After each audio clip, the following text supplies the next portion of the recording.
se dissipent. On aura des percées de soleil en milieu de journée, en début d'après-midi, puis les averses pourraient reprendre en fin de journée ou en soirée. Mais sur le Saguenay et le Lac-Saint-Jean, on aura des averses dispersées uniquement ce matin, puis des percées de soleil en après-midi. L'Est du Québec, c'est un petit peu comme... Raymond de Lapointe, 61 ans, a été poignardé à mort par son ex-petit ami de cœur, Pierre Lefebvre, 52 ans. Selon les voisins, une altercation aurait éclaté un peu avant le drame. On a entendu des cris. La femme qui aurait été pourchassée à l'intérieur de sa résidence, elle a été poignardée à de nombreuses reprises, entre autres au cou et au thorax. Elle a réussi à prendre la fuite jusque dans la cour arrière, mais l'homme l'y a rejoint. Il a continué à lui agresser, à lui donner des coups de couteau. La femme qui est décédée sur place. Les policiers ont alors sécurisé l'endroit. On a tenté de retrouver l'homme. Il était effectivement à l'intérieur du domicile et on s'est rendu compte qu'il avait carrément retourné l'arme contre lui. Il s'est poignardé, imaginez, à une dizaine de reprises. L'homme qui est actuellement à l'hôpital dans un état critique.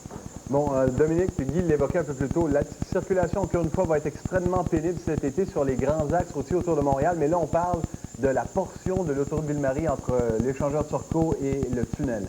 Oui, effectivement, ça c'est typique de l'été avec les arbres, les feuilles dans les arbres, le début des travaux routiers, donc sur la 720 en direction est, entre l'échangeur Turcot et le tunnel Ville-Marie. À compter de ce soir, 20 h, il y a 2 des 4 voies qui seront donc retranchées en permanence, et ça c'est jusqu'au mois de novembre prochain.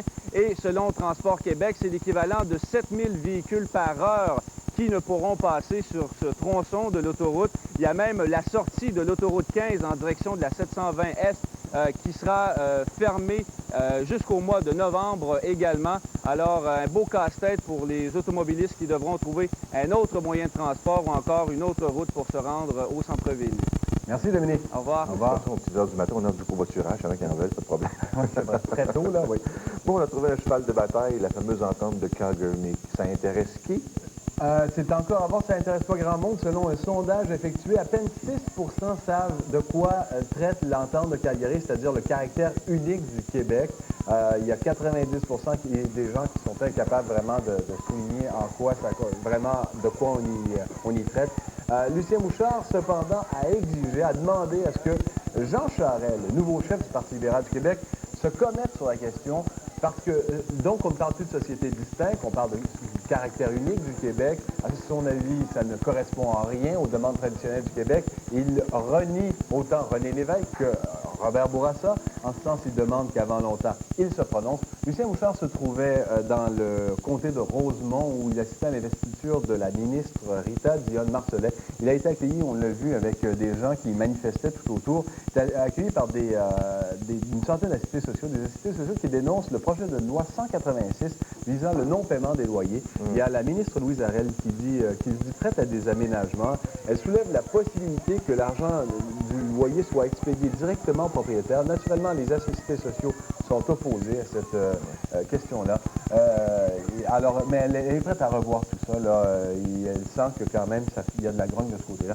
Et elle veut revoir les choses. En cette matière, j'ai l'impression que c'est encore un groupe qui fait mal paraître tout le reste.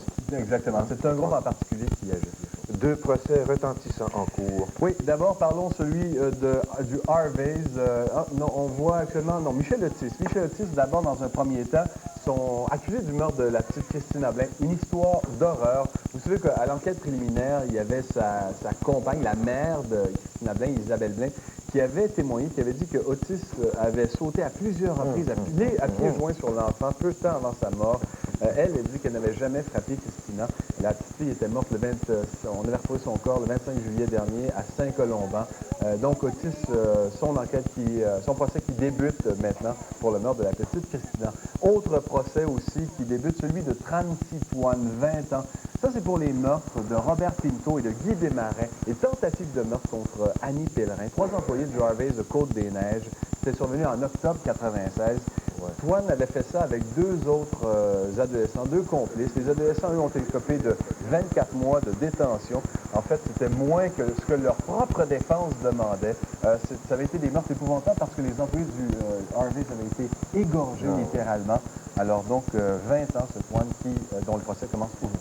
À l'heure de 3 250 000 $. La cargaison avait été, depuis, pense-t-on, le Pakistan, expédiée ici en transitant par le port de Halifax. Et c'est là où les douaniers et les policiers ont observé dans les manifestes de bord de certains conteneurs certaines irrégularités. On signalé tout ça aux policiers de la GRC de Toronto et de la région de Newmarket qui sont intervenus rapidement pour, avec comme résultat, là, saisir ces 53 kilos. Il y a des gens qui ont été arrêtés, qui sont traduits devant les tribunaux. Et parlant de GRC, Claude, il y a depuis quelques jours maintenant une nouvelle façon de faire à la GRC au Québec, puisque la région du Québec a été fusionnée avec celle de l'Ontario pour des raisons véritablement et vraisemblablement budgétaires.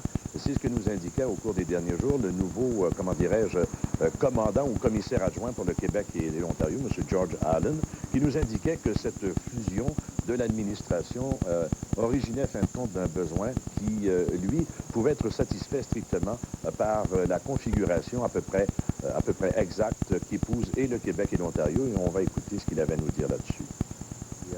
Dans les autres provinces, on a aussi les responsabilités provinciales et municipaux. Alors, c'est différent dans ce sens-là. Ici, c'est le même ouvrage. Tout le monde essaie de combattre le crime organisé. Le crime organisé, malheureusement, est... Et ça vous donne 50 points par bonne réponse. Karine, agent de maintenance. Marc. Marc, qu'est-ce qu'un gazoduc?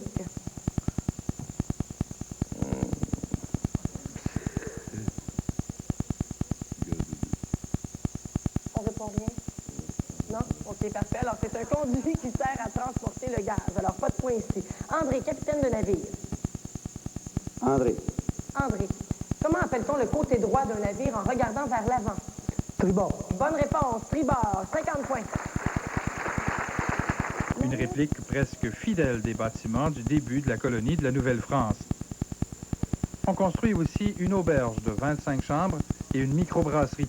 On souhaite attirer les touristes, non pas pour visiter les décors de la télésérie, mais plutôt pour leur proposer une gamme d'activités plein air.